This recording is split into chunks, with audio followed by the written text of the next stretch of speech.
Hello बच्चों, कैसे हैं आप? आशा करती हूँ कि आप स्वस्थ होंगे, मस्त होंगे और अपनी पढ़ाई में व्यस्त होंगे। आपकी इसी पढ़ाई को आगे बढ़ाते हुए आज हम पढ़ने जा रहे हैं एक बहुत ही सुंदर सी कहानी जिसका शीर्षक है सच्चे मित्र।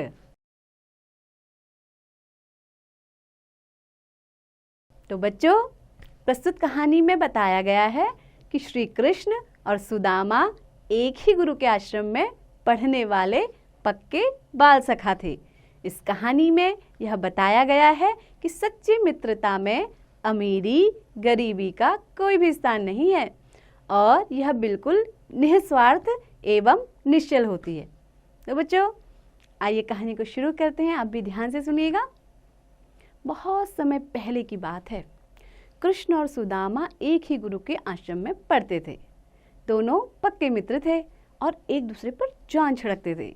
समय बीता, कृष्ण बने द्वारिका के राजा, पर सुदामा का जीवन तो गरीबी से भरा था।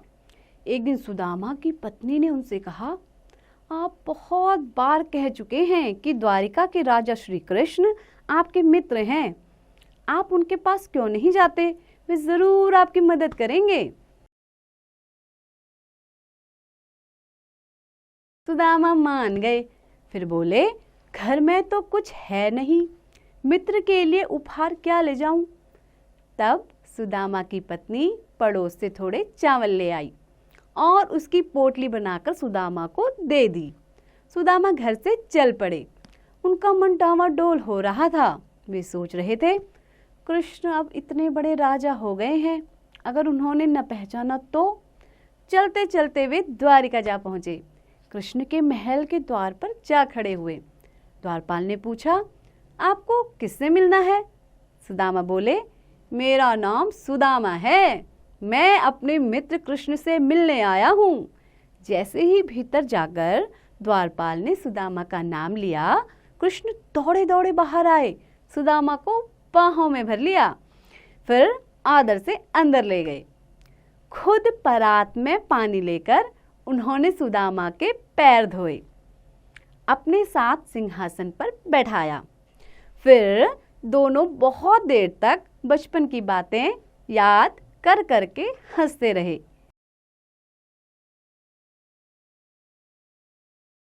अचानक कृष्ण बोले, मित्र, भाभी ने मेरे लिए कुछ उपहार नहीं भेजा?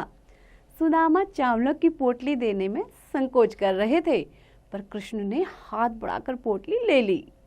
उसमें से लेकर प्रेम से 2 मुट्ठी चावल खाए। कुछ दिन राजमहल में सुख से रहने के बाद सुदामा विदा हुए। घर लौटते समय वे सोच रहे थे, कृष्ण ने कुछ दिया तो है नहीं, अब घर जाकर मैं क्या कहूँगा। सुदामा जब अपने गांव पहुंचे तो देखकर चकित रह गए। जहां उनकी टूटी फूटी झोपड़ी थी, वहां महल खड़ा था। सुदामा मन ही मन बोले, यह चमत्कार अवश्य कृष्ण ने ही किया है, उन्होंने मित्रता का मान रख लिया।